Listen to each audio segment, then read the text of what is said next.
Panevėžietis Algirdas Tumas sako, kad jei ne draugai, laiku suteikta medicininė pagalba, o gal tiesiog laimingas atsitiktinumas, šiandien mes galbūt nesėdėtume ir nesišnekučiuotume.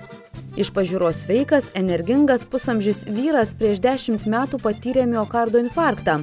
Tuomet ponas Algirdas buvo perkopęs 40-metį ir sveikatos problemomis nesiskundė. Kaip ir daugelis, ko gero, tokio amžiaus vyrų daug dirbo, sportavo, gyveno normalų gyvenimą. Galvojau, kad pakankamai rūpino sveikata, nes žinojau, koks kraujo spaudimas. Šiaip jau matodavau cholesterolį, bet jokių kritinių momentų nebuvo.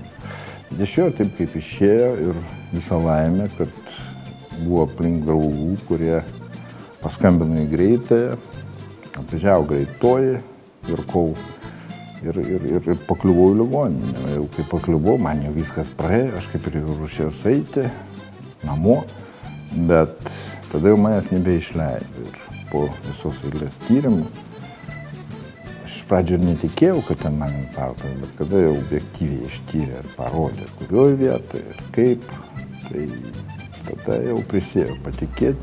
Ponas Algirdas prisipažįsta, išgirsta diagnozė visam laikui pakoregavo gyvenimą ir paskatino labiau rūpintis sveikata. Jau dabar kaip susidūrė, žinau, yra tos prevencijos programos. Svarbiausia tai yra žinoti žmonėm, kad yra visos galimybės.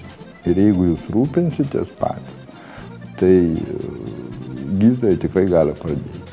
Pavyzdžiui, mano atveju, jeigu būčiau aš žinojęs ir norėjęs iš anksto, tai mano gyvenimas nebūtų pasikeitęs, nes buvo galimybės išvengti to, kas nutiko.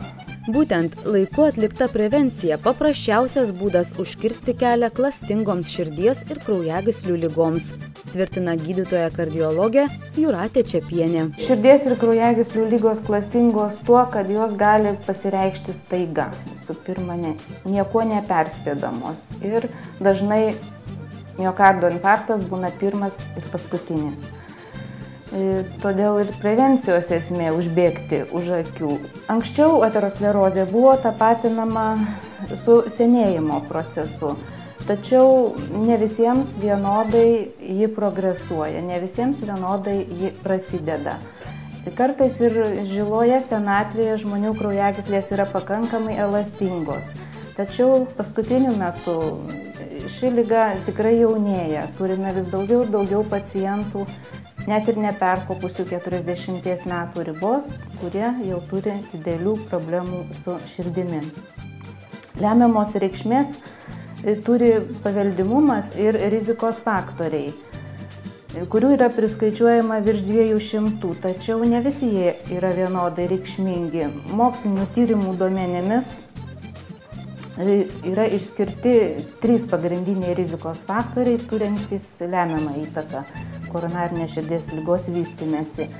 Tai rūkymas, padidintas kraujospūdis ir padidintas cholesterolio kiekis kraujyje. Be to, kraujagyslės greičiau pažeidžiamos, jeigu žmogus serga cukriniu diabetu, jeigu daug riebiai valgo, mažai juda, turi viršsvorį. Taip pat svarbu, jeigu artimųjų giminių kraujo ryšio tarpe yra anksti susirgusių koronarinė širdies liga. Koreguoti rizikos faktorius nėra lengva. Gydytoja kardiologė puikiai supranta sakančiosius, kad atsikratyti antsvorio ar mesti rūkyti sunku, tačiau tikrai įmanoma. Gydytoja ragina gyventojus nelaukti, kol liga trinktels kaip žaibas, o pradėti rūpintis savimi jau dabar. Juolab, kad ir pati valstybė širdies ir kraujagyslių ligų prevencijai skiria didelį dėmesį. Lietuvoje jau 8 metus įgyvendinama asmenų priskirtinų širdies ir kraujagyslių ligų didelės rizikos grupiai atrankos ir prevencijos priemonių finansavimo programa skirta 40–55 metų vyrams ir 50–65 metų moterims. Šita programa susideda iš tokių, sakyčiau, 2 dalių. Tai 2 etapų. Tai pirmas informavimo paslauga, kuri yra teikiama šeimos gydytojų centruose, tai yra būtent tose gydymo įstaigose, prie kurios yra žmogus prisirašęs, prie šeimos gydytojų. Džiugu, kad mūsų Panevėžio TLK veiklos zonos gydymo įstaigos visos teikia šitą paslaugą. Ir antra tokia paslauga būtent įvertinimo, išsamaus širdies ir kraujagyslių ligų įvertinimo paslauga.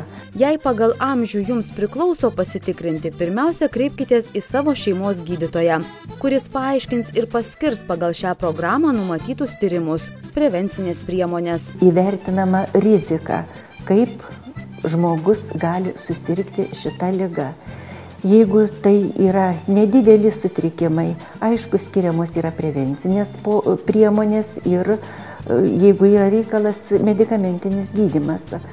Kada yra sunkaus laipsnio rizika, yra dideli pakitimai, tada siunčiami būtent šitų paslaugų įvertinimui į specializuotus kardiologijos prevencijos padalinius, kuriuose gydytojai specialistai, tiksliau kardiologai, atlieka sudėtingesnius laboratorinius tyrimus, kardiologinius tyrimus, angiologinius ir įvertina vėlgi riziką.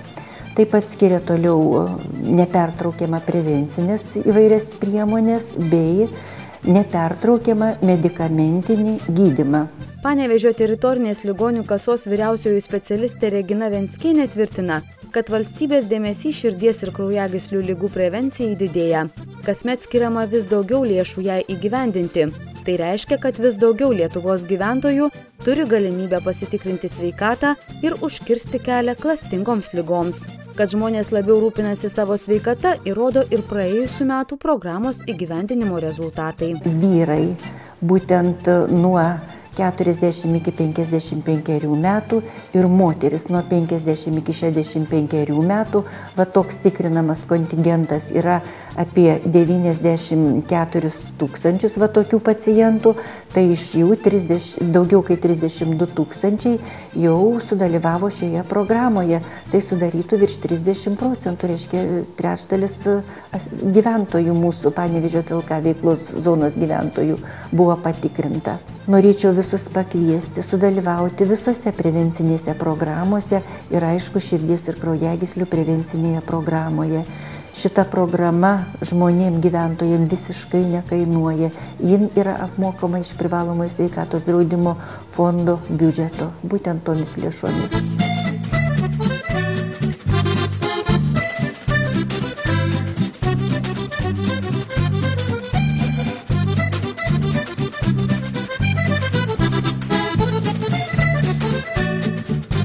Pas mus kažkodėl tai Lietuvoje yra taip. Žmogus nusiperka mobilų telefoną naują, tai jis būtinai instrukciją paskaitys, kad išnaudoti visas to telefono galimybės. Automobilį naują, tai kaip reikia kada žinoti, ką tas mygtukas reiškia. O apie save kažkaip, tai kaip bus taip.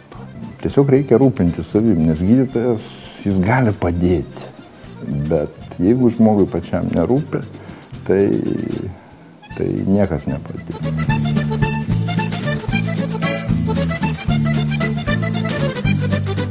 Ir pabaigai trumpas testas.